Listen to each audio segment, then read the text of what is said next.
Hi, எல்லாரும் எப்படி இருக்கிறீங்க? நான் நல்லா சுகமாக இருக்கிறேன். நீங்களும் சூப்பராக இருப்பீங்கன்னு நம்புகிறேன். இன்றைக்கி நான் இந்த வீடியோவில் டேஸ்டியான 2 ரெசிபீஸ் செஞ்சு காட்ட போகிறேன்.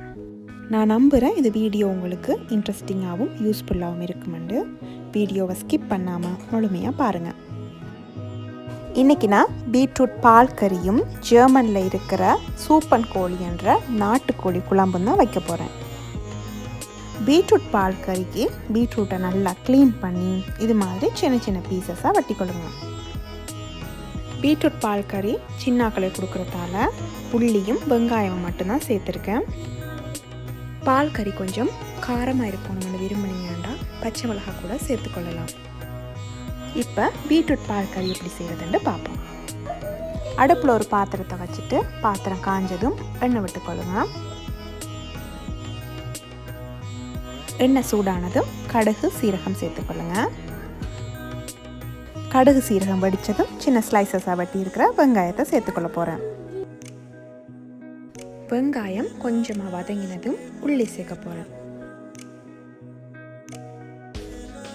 வெங்காயம் உள்ளி கொஞ்சமாக வதங்கினதும் ஸ்லைசஸாக வெட்டி வச்சுருக்கிற பீட்ரூட்டை இதோட சேர்க்க போகிறேன். பீட்ரூட்டை சேர்த்துட்டு நல்லா கிளறி விட்டுட்டு மூடி போட்டு அவிய விட போகிறேன். இப்போ நான் தேவையான அளவு உப்பு சேர்த்துக்கொள்கிறேன். ஒரு 15 நிமிஷத்துக்கு இப்படியே மூடி அவிய விட போகிறேன். இதை இப்படியே அவிய விட்டுட்டு நாட்டுக்கோழி இறைச்சி குழம்பு செய்கிறதுக்கு ரெடி பண்ண போகிறேன். ஒரு அகலமான சட்டி எடுத்து சட்டி காஞ்சதும் எண்ணெய் விட்டு சீரகம் கடுகு சேர்க்க போகிறேன்.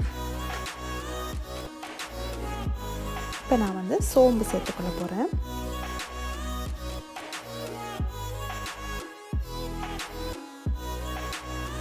கடுகு, சோம்பு, சீரகம் மூண்டும் நல்லா பொரிஞ்சதும் துண்டு துண்டுகளாக வெட்டி வச்சிருக்கிற வெங்காயத்தை சேர்க்க போகிறேன். அப்படியே பீட்ரூட் கறியையும் ஒருக்கா செக் பண்ணிக்கொள்ள போகிறேன். இந்த சமயத்தில் பீட்ரூட்டை ஒருக்கா திறந்து பார்த்துட்டு கிளறி விட்டுட்டு திரும்பவும் மூடி விடுங்க. பீட்ரூட் சமைச்சு கொண்டிருக்கிற அடுப்பை லோ ஃப்ளேமில் வைங்க.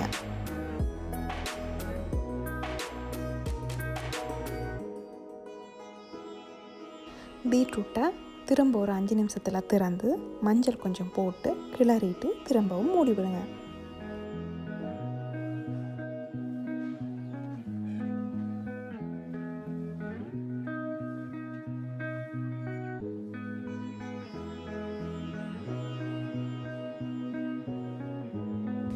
பீட்ரூட் இப்போ நல்லா வெந்துட்டுது. இந்த சமயத்தில் நான் பால் கொஞ்சம் சேர்த்துக்கொள்ள போகிறேன். பால் சேர்த்துட்டு மூடாதீங்க, அப்படியே லோ ஃப்ளேமில் விட்டு அவிய விடுங்க. பீட்ரூட் பால் கறி இப்போ ரெடி ஆகிட்டுது. அடுப்பு ஆஃப் பண்ண பிறகு தேசிப்புளி கொஞ்சம் சேர்த்துக்கொள்ளுங்க. பீட்ரூட் கறி தயாராகிட்டுது. மற்ற அடுப்பில் கோழி குழம்புக்கு வதங்க வச்சுருந்த வெங்காயம் வதங்கினதும் குத்தி வச்சிருக்கிற இஞ்சி உள்ளி சேர்த்துக்கொள்ள போகிறேன். இஞ்சி உள்ளிட பச்சை வாசனை போனதும் வெட்டி வச்சிருக்கிற கோழி இறைச்சியை சேர்க்க போகிறேன். வெட்டின கோழி இறைச்சிக்கு உப்பு மஞ்சள் மட்டும் போட்டு ஒரு அரை மணத்தியாலத்துக்கு மேரினேட் பண்ணி வச்சுருந்தேன். கோழி இறைச்சியை நல்லா புரட்டி விட்டுட்டு மூடி போட்டு கோழி இறைச்சியிலேருந்து தண்ணி வெளியில் வரும் வர அவிய விட போகிறேன். ஒரு 15-20 நிமிஷத்துக்கு பிறகு திறந்து பார்த்தீங்கன்னா இது மாதிரி கோழி இறைச்சியிலேருந்து தண்ணி வந்திருக்கும். பிறகு நான் 2 ஸ்பூன் மிளகாத்தூள் சேர்த்துக்கொள்ள போகிறேன். நான் போடுற மிளகாத்தூள் ஜஃப்னா கறி பவுடர்ன்றதால அதில் எல்லா ஸ்பைசஸும் அடங்கியிருக்கு. ஸோ தனித்தனியாக ஸ்பைசஸ் போட வேண்டிய அவசியம் இல்லை. மிளகாத்தூளை போட்டுட்டு நல்லா கிளறி விட்டுட்டு திரும்பவும் மூடி போட்டு அவிய விடுங்க. இந்த கோழி இறைச்சி நார்மல் கோழி மாதிரி இல்லை, நாட்டுக்கோழின்றதால அவியறதுக்கு கொஞ்சம் நேரம் எடுக்கும். அதனால இந்த கோழி இறைச்சியை மிளகாத்தூள் போட்ட பிறகு நிறைய நேரத்துக்கு மூடி அவிய விடணும். அவிய விடும்போது கொஞ்சம் நேரத்துக்கு ஒருக்கா திறந்து அடி பிடிக்குதாண்ட ஒருக்கா செக் பண்ணிக்கொள்ளுங்க. இப்போ நீங்கள் பார்த்தீங்கன்னா தெரியும், இந்த கறியிலேருந்து நல்லா எண்ணெய் விட்டு திரண்டு வருது. இந்த சமயத்தில் நான் தக்காளி பழம் போட்டுக்கொள்ள போகிறேன். தக்காளி பழம் போட விருப்பம் இல்லாதவங்க இந்த கறி முடிஞ்ச பிறகு அடுப்பெல்லாம் ஆஃப் பண்ணிவிட்டு தேசி புளி விட்டுக்கொள்ளுங்க.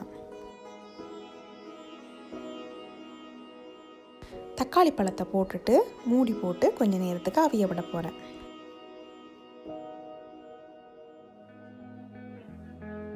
ஒரு 10 நிமிஷத்தில் திறந்து சின்ன வெட்டி வச்சிருக்கிற பச்சை மிளகாய் சேர்த்துக்கொள்ள போகிறேன். இறைச்சிக்கு போடுற மசாலா தூளை பவுடர் பண்ணி போட போகிறேன். கறிக்கு போடுற மசாலா பவுடரை நீங்கள் உடனே வறுத்து இடித்து போட்டிங்கன்னா நல்ல ஃப்ளேவர் கொடுக்கும். கறிக்கு போடுற மசாலா பவுடரை நான் வறுத்து இடித்து வச்சுருக்கிறதால கறி முடிய போகிற நேரத்தில் அடுப்பு ஆஃப் பண்ணும்போது மசாலா பவுடரை சேர்த்துக்கொள்கிறேன். மசாலா பவுடரை கறிக்கு போடுறதால கறிக்கு ஒரு திக்னஸும் நல்ல ஃப்ளேவரும் கொடுக்கும். நான் செய்கிற மசாலா பவுடர் ரெசிபி உங்களுக்கு வேணுமெண்டா டிஸ்கிரிப்ஷன் பாக்ஸை செக் பண்ணி பாருங்கள்.